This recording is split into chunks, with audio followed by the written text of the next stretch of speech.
Welcome to the Great Awakening Podcast. I'm your host, Josh Dawes. In previous episodes, you may recall me talking about negative world.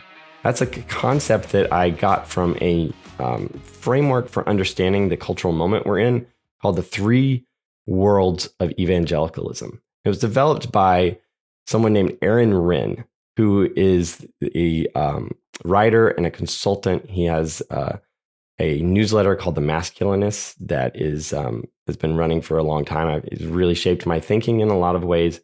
Very smart, intelligent guy that I'm excited that I had the opportunity to sit down with. So I can't wait to share that conversation with you as we talk about that model and how it can help us think through new ministry strategies as we head into a negative world. But before we get to that, I'd love to tell you about Gold River Trading Company. Gold River Trading Company is a tea company that offers an assortment of fine teas that I've been enjoying myself the last few evenings as I'm recovering from a cold. And it's just been a great way to end the day and soothe my throat and enjoy a nice beverage. But the great thing about Gold River Trading Company is that they are a company that shares our values. There are so many companies out there that are supporting things that as Christians, we just cannot get behind, and we can't feel good about our money going to support things that we just find, contrary to what Scripture would teach. And we know that there's not a lot of options. And so I'm really grateful for companies like Gold River Trading Company that give us other options to spend our, in this case, beverage money with companies that support our values and not companies that are actively advocating things that are against the things of God. So for our listeners, they are offering 10% off your order if you go to their website, goldriverco.com. It's goldriverco.com, and use the coupon code Awakening. You can get 10% off of your order. So with that, let's jump right into my conversation with Aaron. Hey, Aaron, thanks for joining me on the show. Thanks for having me. All right. So you have developed a framework that has been really helpful in kind of understanding this. The title of our podcast is The Great Awakening. I think there's a lot of people trying to understand the world that we're living in right now. And you've come up with a framework that I think has been really helpful and sparked a lot of conversation. Can you tell us about your Three Worlds of Evangelicalism model? Yes, I typically don't focus a ton on the woke issue per se, but it's interesting that your podcast is called The Great Awakening, because The Great Awakening has been dated to 2014 by Matthew Iglesias and other writers like him. And 2014 is one of the key transition dates that I lay out in my framework to help explain what has happened in the world. It's very clear that something major shifted in the culture sometime during Obama's second term. We all sense it. We all feel it. We might not be able to explain it, articulate it, but man, the world today is very different than the world was 15 years ago. Something changed fundamentally. And my Three Worlds model is designed as a tool to help people make sense of the world in which we live. And what it does is it traces the decline of Christianity in terms of attendance and influence and status in society since about 1960. Because in the 1950s, America was essentially at its high water mark of all time in church attendance. We still had a Protestant establishment in the country. It was still a Christian normative country in a lot of ways. Again, starting around 1960, certainly into the 60s, things started going downhill for Christianity in terms of attendance, in terms of status. We had major upheavals like the counterculture of the 60s, the sexual revolution of the 70s. We saw the end of the Cold War in the 80s. And all through this, there's sort of been a steady sort of downtrend in Christianity. And so I divide this period between, say, 1960, 65 to the present into three distinct phases, eras, worlds, whatever you want to call them. And I call these the positive, the neutral, and the negative world. And these names refer to the way society, especially elite society, consensus elite society, views Christianity. In the positive world, Christianity is still basically viewed as a positive, even if it's in decline. Being known as a good church-going man helps you seem like a better employee, more credible person. Christian moral norms are still basically normative in society as well. I date that to essentially prior to 1994. Around 1994, we hit a tipping point and we enter into what I call the neutral world, which lasts from 94 to 2014. And in the neutral world, Christianity is no longer seen as a positive, but it's not really seen as a negative either. It's sort of viewed again neutrally. It's essentially one of many options in a pluralistic public square. So we might meet and I'd say, I'm a Christian. You'd say, great, I'm a vegan. Let's talk. We'd have a conversation here in this pluralistic public square. And in this era, Christian morals still had a basically residually normative framework in society. Even if that was decaying, it was still influential. After 2014, we entered into what I call the negative world, in which society, particularly at its elite levels, is now basically hostile to Christianity. Being known as a church-going Christian, especially of a conservative variety, will hurt you, especially in the elite precincts of society. In kind of Christian morality, especially around sexual matters, is expressly repudiated. And in fact, Christianity is now seen as the leading threat to the new public moral order. And so that helps explain basically what we are sensing in this post-2014 era. We've entered into what I've called the negative world, and it is really unprecedented. In the first time in the 400 years history of the United States, Christianity is essentially now held in disrepute. And that's a very unfamiliar situation, and it's causing many, many transitions in our society.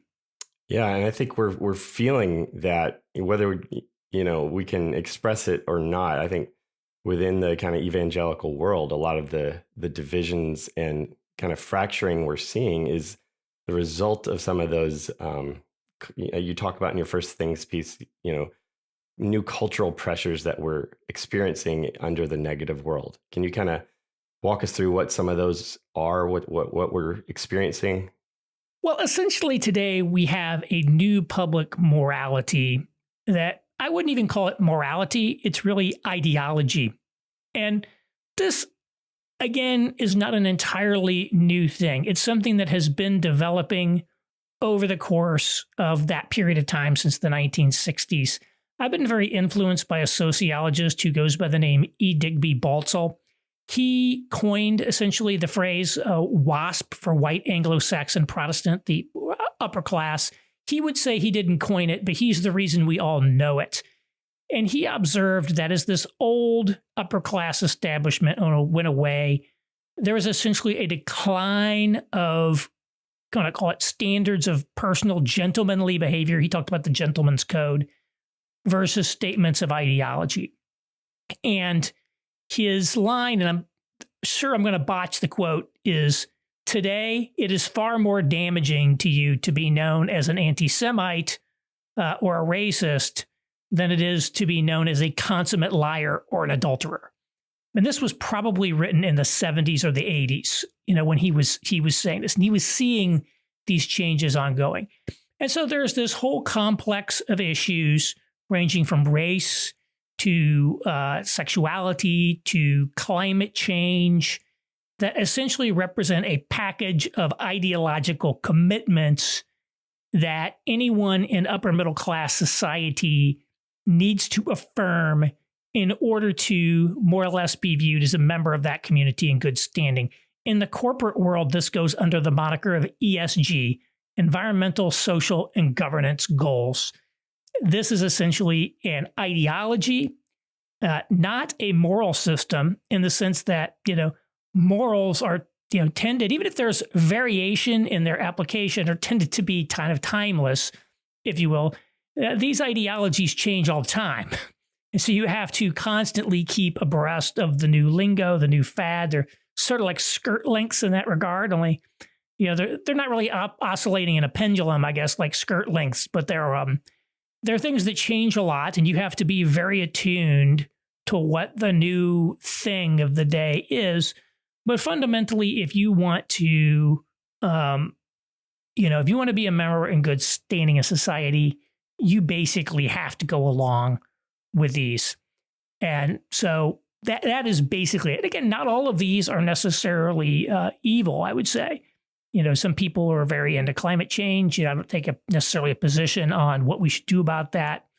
But some of them around, say, sexuality are in conflict with traditional Christian views. And therefore, that can produce pressures on people, particularly in these more elite domains of society, and particularly for people who are located in geographies where that sort of social milieu is prevalent, which could be, coastal elite cities like, say, New York, San Francisco, D.C. Could also mean the urban centers of a place like in Nashville or in Austin. Could mean college towns. Could also mean sort of upscale corporate suburbs. Less the case in sort of a blue-collar rural environment. But these sorts of ideological pressures, sort of are coming to bear on the church. Yeah, this we've been talking. The last episode we had James Wood on, and I was talking to him about this whole winsomeness debate that he kind of waded into with his piece about how he evolved on Tim Keller. And I think your framework and this kind of idea of negative world has been really, kind of underlying that whole conversation that's been happening on Twitter as we really try to figure out how to do ministry in negative world. Have you been following that discussion at all? I have. It's interesting. Winsomeness has really not been a category that I've dealt with much at all. I thought about my First Things piece where I do call Tim Keller winsome, but that's a case where I just took a term and I knew that everyone was out there, that everyone would relate to, and just applied it to him. But winsomeness to me doesn't really fall into my framework or to the way that I say Christians have adapted to it. I think people tend to use a little bit the term winsome to refer to the cultural engagement strategy, that I mentioned. I prefer to think of it in that terms, but winsomeness per se, I don't really have a lot to say about that. I think a lot of, quote unquote winsomeness comes down to basically a personality. We all have personalities. Some people have like low agreeableness. Other people have high agreeableness. I am the way I am. In part, there is strategic thought behind it. I'm not going to say that there's no strategic thought, but I'd like to think that I'm also authentic, kind of being authentically who I am. It would be very hard, for me to adopt sort of styles that aren't me, even if, I thought they would be super effective in the marketplace. And that's where when I look at a guy like Keller, I don't see, here's a guy who's decided to be winsome as a strategy.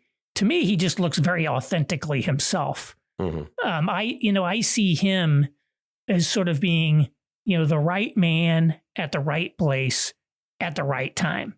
And so he caught lightning in a bottle in New York for a variety of factors. But that's interesting. I never would have actually used the term winsome to describe him. I think of him very differently than that. And I think he's just being like who he genuinely is. Although obviously, he himself has talked specifically about some of his linguistic strategies. Clearly, they're very conscious of how they use language, very deliberate and intentional about how they use language. I just don't think, winsome, this is just not a category that I've really, this person's winsome, this person's not winsome. It's usually not the way that I evaluate people.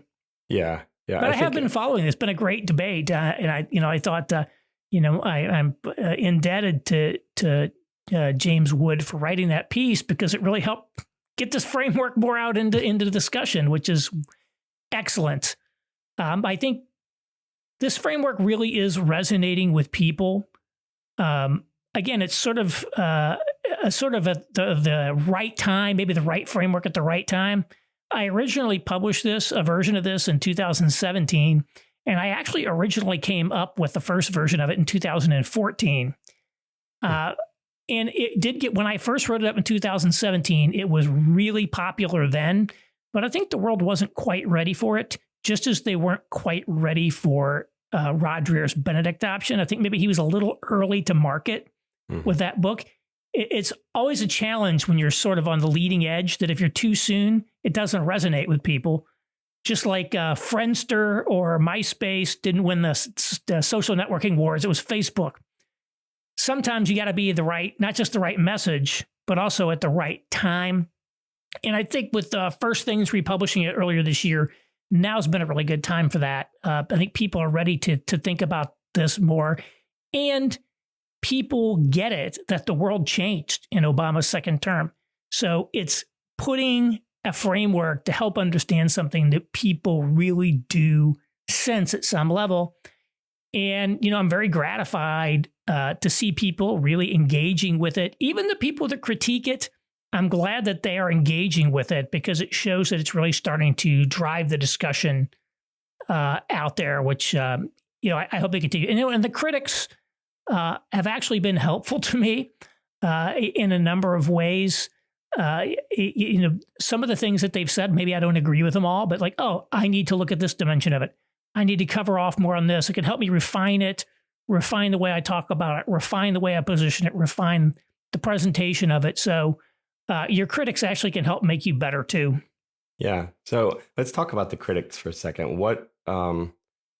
Which criticisms have you found like legitimate? I think I saw this week someone was talking that this is actually, you're talking about a, kind of a Christian nationalist version of Christianity, that it's good that, the world has turned sour on that. Do you think there's any merit to that argument? Well, I mean, that's sort of a rejection of Christendom, basically in general. I think there's been a few different approaches. One has been essentially claiming that there's nothing new about the negative world. It's the same old negative world it's always been. That's sort of been like the David French critique.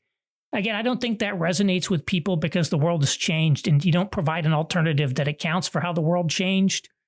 Then it's not going to really resonate with people. I think if you're going to critique it in that regard, you have to offer an alternative. I think another brand of critique is to essentially pan back the lens a little bit and say, look, just like I did with Baltzel, look, some of this stuff was here in the 70s. This is not new. And there's some of this is true. This period from, say, 60 to today, it really is essentially a dynamic. There has been some constant dynamics, and what we're seeing today is, in effect, an outworking of some of the earlier things that were there.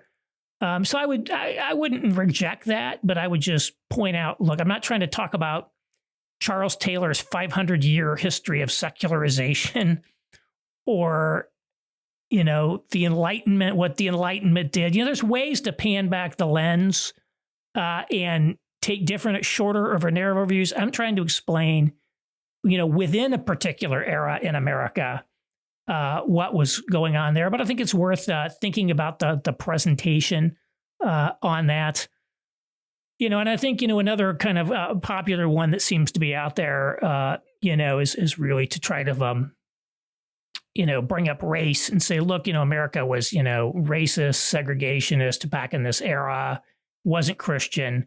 That's sort of the Christian nationalist approach. But again, I think that rejects all of Christendom in the sense that there's been, evils throughout Christendom era. I would say within that and within what I labeled the positive world, such as the civil rights movement, virtually all of the reform argumentation came out of a sort of a Christian, kind of a Christian framework, if you will, in talking about those injustices. Now, it's not entirely true. Marxism really was not, Christian per se, although, because it's Hegelian, it has a sort of eschatology to it. And there's some things that Marxism does draw, I guess, on some Christian tropes, if you will. So I'm not saying every reform movement was necessarily Christian, but throughout there's been these reform movements constantly throughout Western history. I believe it's been argued that the idea of reform is one of the key attributes of Western culture. This has just been something there. And to say that because of all the evils that occurred in Christendom means it couldn't really be Christian, ergo there's no difference between Christendom and pagan classical civilizations, I think kind of obscures more than it illustrates. Of course, there's always been injustices in the past and things of that nature. But again, it doesn't necessarily give an account. It doesn't necessarily give an account of the present day and this transition that occurred around 2014. So so I think there's a lot. I think there's a lot there. I don't ever hold up this framework as being an objective portrayal of some ontological truth. And I think that's really what distinguishes my framework from theological claims and debates or sort of philosophical claims and debates. It's essentially a heuristic. I come from a consulting background, and when consultants make frameworks, the goal of the framework is to help the business executives make decisions and to understand the world that they're in. It's not to say this is what is some objective underlying scientific reality. Of course, we believe that it's rooted in the truth and it's based on data and it's based on rigorous analysis. But it's not like a debate over the nature of the Trinity or something like that. Sure. And again, we see that these sorts of things are quite useful in many ways. Typically, we divide history into three phases, sort of antiquity, the Middle Ages, and modernity. That obscures a lot. Yeah. There's a lot that does not capture, but there's something about that framework that people find very useful. There's a reason we come back to it because it really does illustrate something about the world. And so I would view my framework as similar to that. It's a way to look at history and divide it up and say, are there themes that can make sense out of this? I would certainly think there are probably many ways we could examine this and maybe put a different lens on it. I would like to see more lenses on the problem because a lot of times it gives you a tool set that you didn't have before. That's one of the reasons that I was really impressed and influenced by Digby Baltzell, because he wrote about the upper class in America and a social class. Social class is something we don't even think about in America. And that sort of social class angle really was like turned on a light bulb and let me understand things that I never understood before. So just as an example, there's a famous story from the history. It's one of these heroic stories from the history of political conservatism. It's when William F. Buckley wrote his book, God and Man at Yale. And it was this massive, controversial book, bestseller. And it had never occurred to me that, the reason that they didn't like God and Man at Yale isn't because of his arguments about faith per se or the contents of it per se. They didn't like that this Irish Catholic upstart that they had invited into Yale, the WASP citadel that they had invited into Skull and Bones, left and then took a big dump on him. Like, what an ingrate.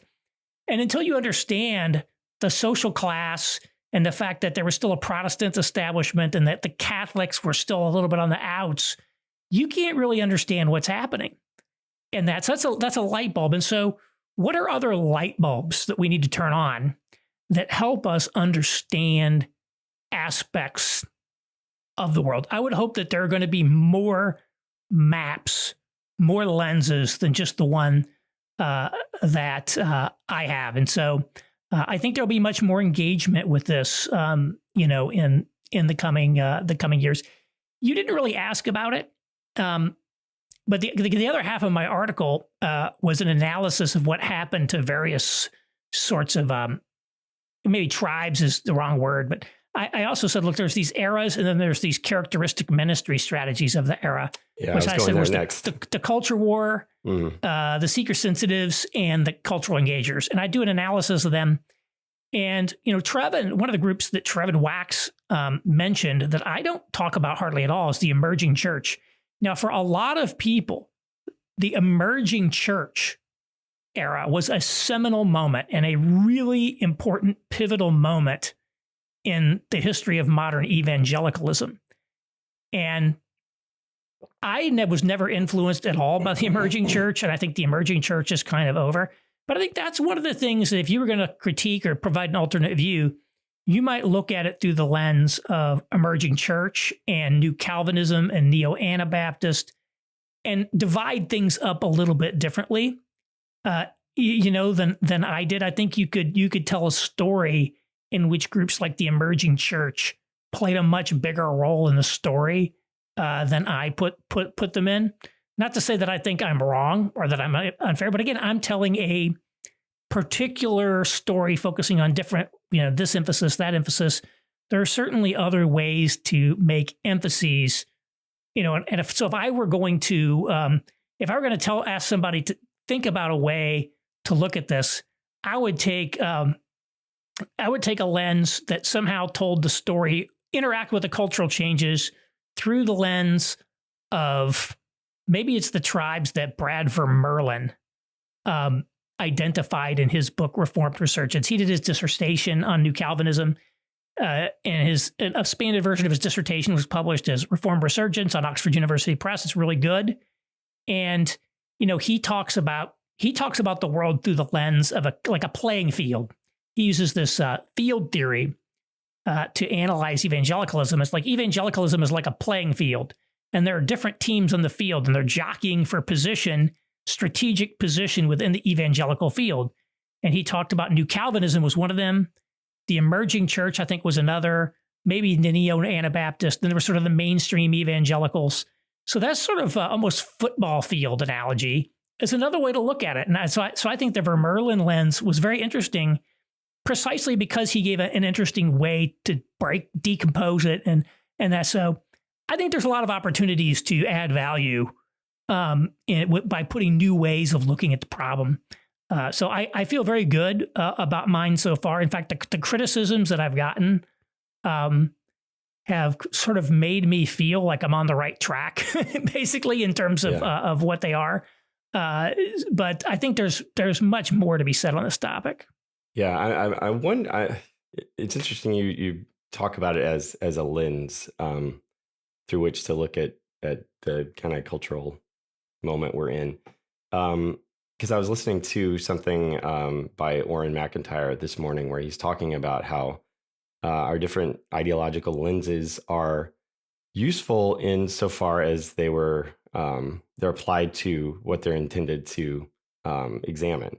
So science is helpful when examining the natural world, but when we try to apply it to, morals or, how we should live our lives, it's not a good lens for that purpose, but we become so married to the lens that we're using that we, try and force everything through that lens. And I Right. wonder if the cultural engagement ministry model is operating in that fact, and that's fueling a lot of the criticism and the negative reaction to the framework you've put forward, because for so long it was explaining how the culture worked, and it worked to some degree to get people into the church to open, have those conversations, and you see the fruit in the ministries of Tim Keller and other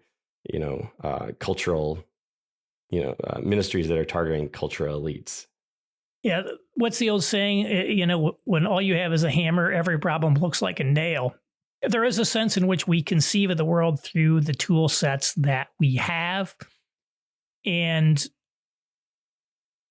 I want to just make a brief diversion because I think that's very important. When we analyze the world and we analyze the future, we tend to look at what's in front of us, what we see, the tools we have, the facts we know.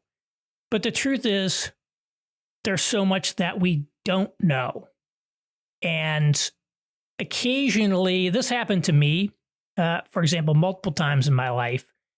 But I feel like there are times when it's almost, as if God figuratively, not literally, I'm not saying it's literally, but like figuratively said, Aaron, let me show you the answers to questions you didn't even know you were supposed to be asking.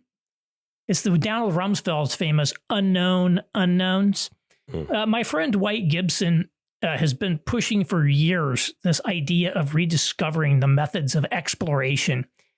He's basically like, look, what the sort of once we explored the whole world, we essentially transitioned away from exploration, from like the Lewis and Clark expedition crossing this unknown territory, and became very management focused, where we're kind of in a more controlled domain, or we're making adjacent expansions into areas that we think we understand, or the domain of the unknown is pretty small. But that's sort of an illusion. The reality is there is a territory, an unknown territory, unknown facts. And I think that sometimes we've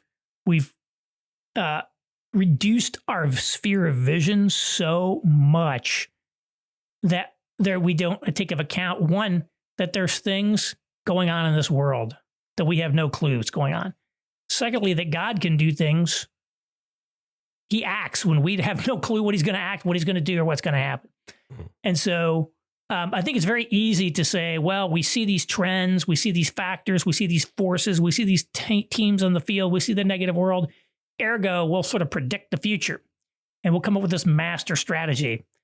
But is it Mike Tyson? Everybody's got a plan until they get punched in the face. And there's some of the thing. The world's going to change in ways we can't even think about predicting. Who was going to predict at January 1st, 2015, Donald Trump was going to be the next president? Nobody, not even Donald Trump. Who predicted the COVID thing? Stuff happens. Who predicted the Ukraine war? This stuff just happens, and we don't have an inevitable future. So I do think there's an element of we need to have an exploration mindset. We need to have this mindset of sort of trusting God as we go into unknown territories. So there's a sort of a line, after 40 years in the desert, everybody's, the Hebrews were in the desert. Everybody who was in Egypt died. The only thing that those people knew was the desert. And now they're going into the promised land. And there's this line as they're crossing the Jordan River, as the ark goes ahead of them, to stay back from the ark but follow the ark, because we've not been this way before. That's one of the things. That now you're about to enter a place you've never been before. And that's sort of where we are in a little bit. We're entering a place that's uncomfortable, that's unknown. And that's not a place, especially, for people who are baby boomers or even Gen X, used to the world. You think the world works a certain way. Well, now we're learning the world doesn't work that way anymore. And so there's a lot of stuff. I think that's very important. I may have gone far afield from your question, but we can't just be overly think we all got it figured out. And I have a tendency to try to write very neat models, but I don't have everything figured out. Stuff's going to happen. But I do think that there's these models, and I understand, going back to your original question about the cultural engagement people who don't like my model, I've gotten the most criticism from them. Of the three groups that I mentioned in my model, the culture war people, the seeker-sensitive people, which you could think of as the kind of non-denominational suburban megachurch crowd, and cultural engagers. The seeker-sensitive suburban megachurch people have reacted the best. I've gotten the most like, wow, this is like mind-blowing from them. The cultural engagers, have kind of reacted the worst. And I haven't gotten much from the culture war people. And as I said, the culture war people don't read first things. They're listening to talk radio, or they're following, some influencer on Twitter. I don't think they would necessarily like what I have to say, because I view the culture war model as commonly understood as obsolete in a lot of ways. Not that I advocate a withdrawal from political engagement, but it needs to be conceived of in very different ways. The cultural engagers do read publications like First Thing, so they have the most contact with it. And yes, clearly, my framework, if my framework is basically right about what's going on in America, it is an existential threat to their model. It basically says this model is obsolete. And I don't believe it's fully obsolete in the sense that there are probably elements of it that are going to continue to function. There are probably people who are going to operate successfully in that mode for a long time. I said the culture war strategy was a product of the positive world, the old moral majority era, Pat Robertson. And, there's still a lot of people doing that today. So they're still going on and it works. And, in a sense, for a certain group of people in certain situations, I think that's going to continue to be true of cultural engagement.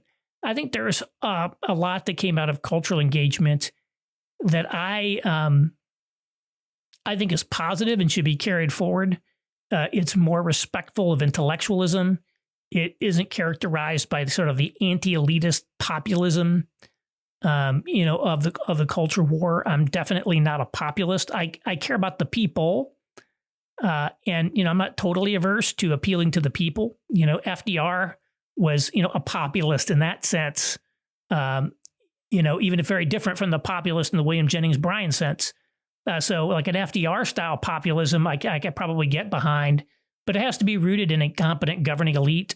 So I think that, the kind of anti-elitism, anti-intellectualism that characterized a lot of, evangelicalism, I think the culture war people, have kind of come away from that. I think that they're legitimately more positive on, aspects of the culture. They're not just like, the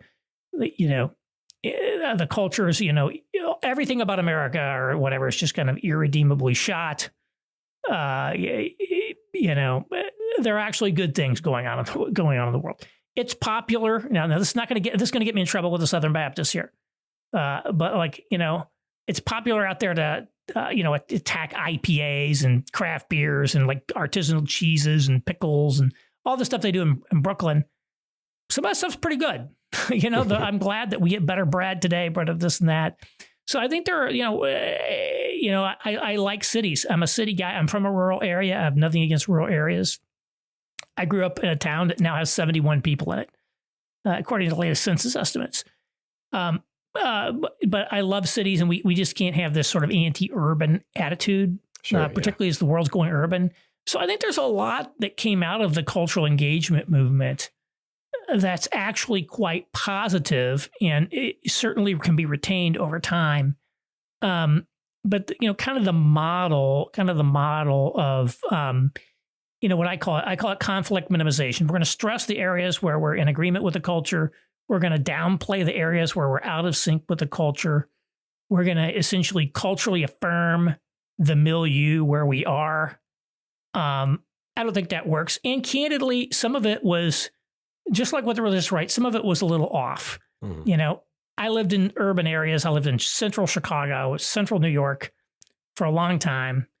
And there are elements of the cultural engagement things that I think were just wrong in the way that they approach it. I certainly, for example, they all critique Christian nationalism, but they all seem to love their city so much. We're in the city for it.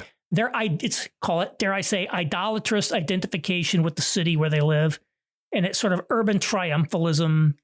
And there's elements of that are, not good, in a sense, any more than the anti-urban is. I'm like, wow, why are they claiming we shouldn't identify with our country, but we should identify with our city? Are never explained. So I'm not saying, I think there are actually some critiques of the model. But I said there are things that are good out of it, but I do understand that, what I am saying is a threat to their way of doing business. And that's not comfortable for a lot of people. Yeah. I was talking with a megachurch pastor yesterday who came, I don't know if he was informed by your model, but he had a thread, is Josh Howard. And I saw that thread. Yeah, it was back in February. So about the same time your First Things piece came out. Just talking about how in this new world that we're in, that, previously in the old cultural engagement model, people were kind of coming to the church to, to these new churches, kind of as a refuge from the old, fundamentalist, where Christianity was this rigid thing. And so the churches were a space where you could really emphasize grace and a lot of our that aspect that had been kind of neglected by society and the more fundamentalist branches.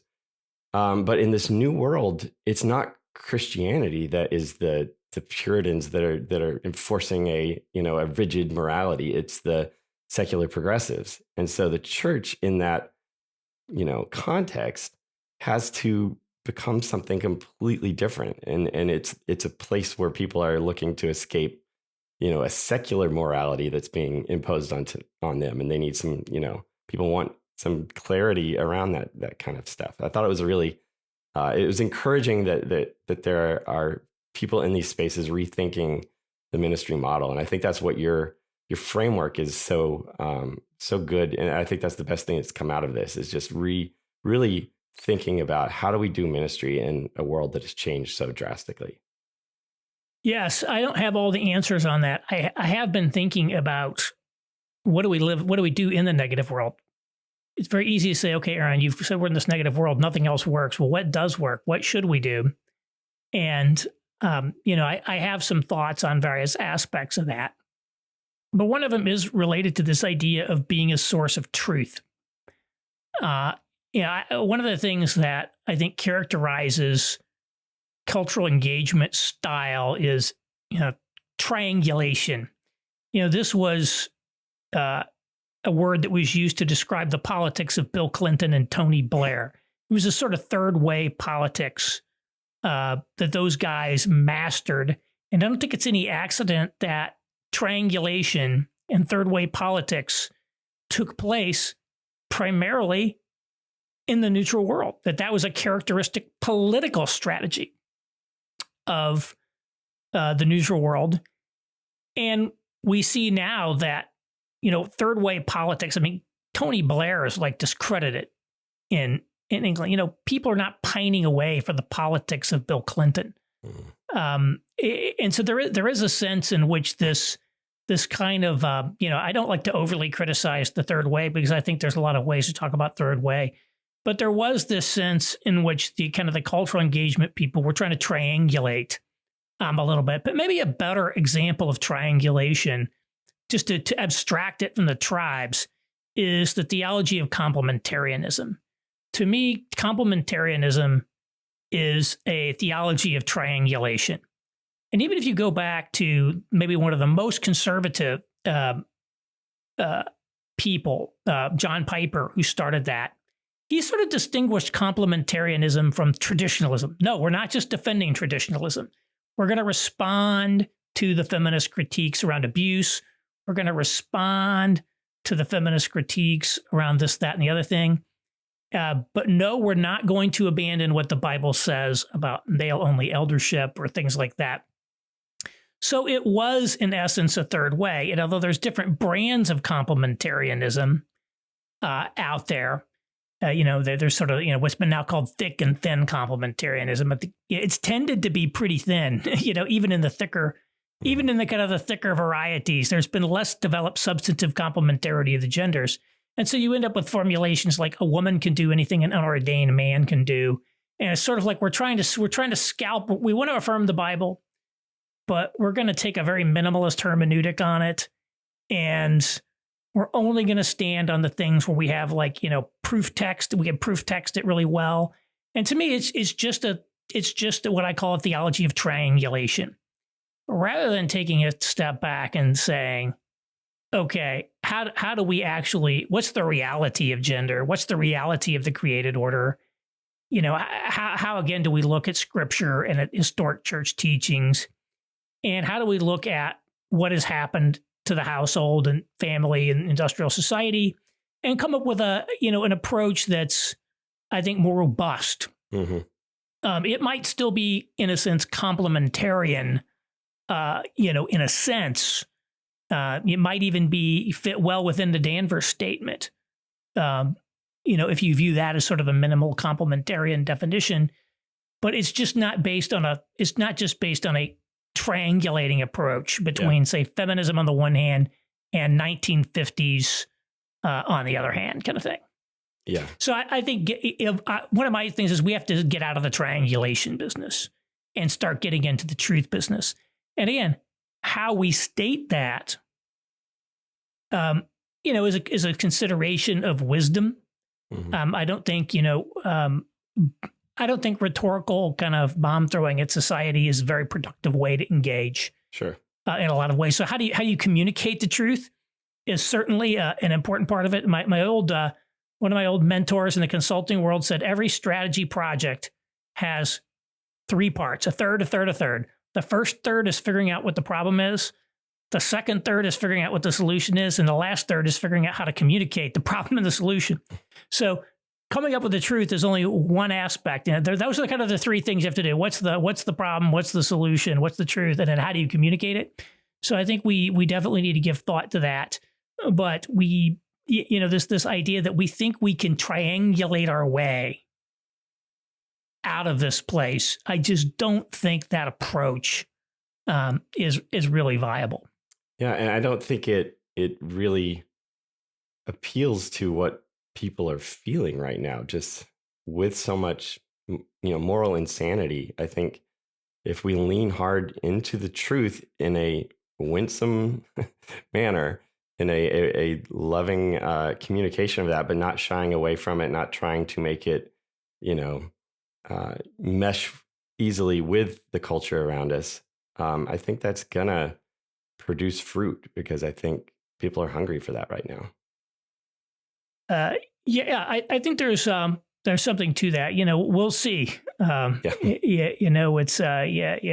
fruit comes from the power of the Holy Spirit. It doesn't come from our efforts, in a sense. So I can have all the best plans in the world, but we'll see what happens. But I do think this idea of being a source of truth, being a lighthouse, guiding people into the harbor, the safe harbor in a world where so many people are so hurting, they're so lonely, they're experiencing the consequences of living the lies that they've been told by society.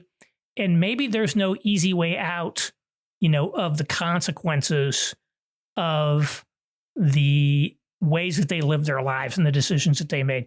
That's certainly true for me. I had my son when I was 47 years old. I'd never recommend anybody become a dad at 47 if you can avoid it. But, the reason that, I had a child late in life is because the way I lived my life when I was younger. It's just that simple. And there's no going back and having kids at age 26 and, all that stuff. So there is that, but being the harbor, helping people flourish in a world where all of the messages of society are designed to devour you in some ways is important. And so being a source of truth is part of that. And we can't ever, I do believe, as we become a moral minority, we need to be much more concerned with the internal health of our community than we presently have been. But we can't turn aside from the Great Commission and external facing mission. I do believe this accounts for a big part of the problem that Rod Dreher ran into with his Benedict option. The name Benedict option was brilliant in a lot of ways because everybody knows it, everybody says it. But in the evangelical world, the monastic imagery doesn't play. And then the idea is we're going to go into a monastery and withdraw. I think that's not what he was going for with that. He was talking about more the community that they have together, the sense of stability.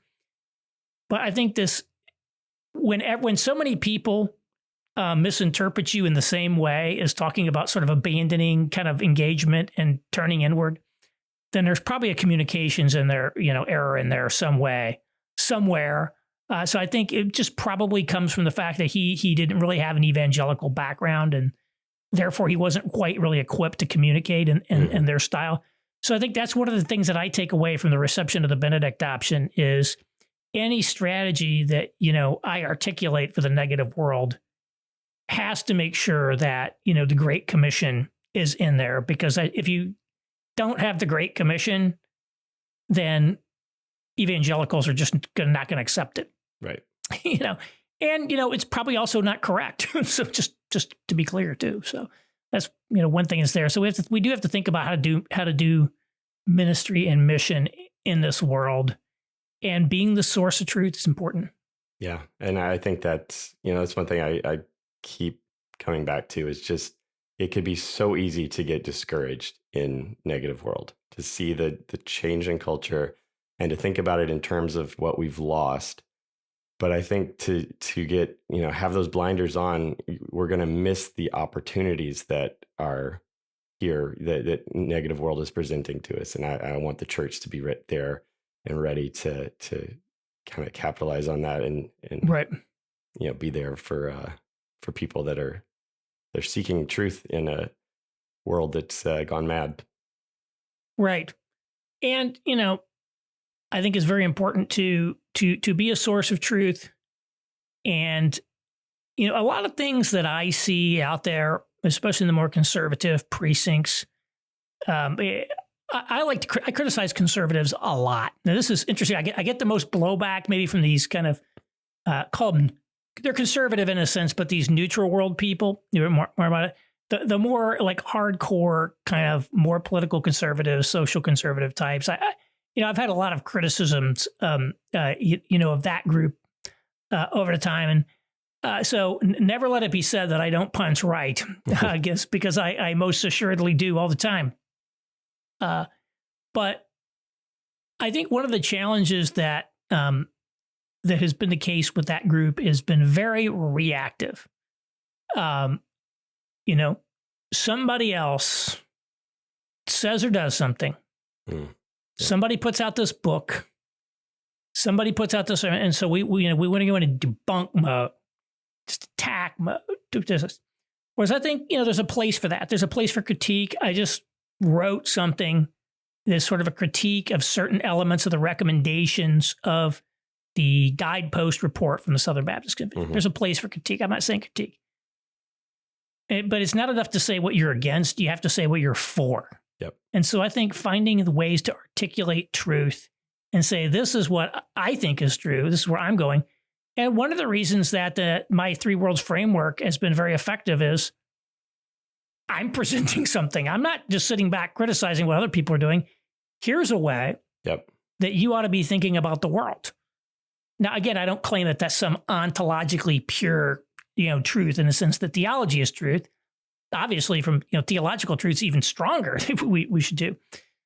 Putting forth this positive vision, putting forth a vision is more important than engaging in the fray and in the critique. Not that we don't know people who are in the fray, but the agenda has been being set by other people and what they're doing, and then it becomes the reaction against it.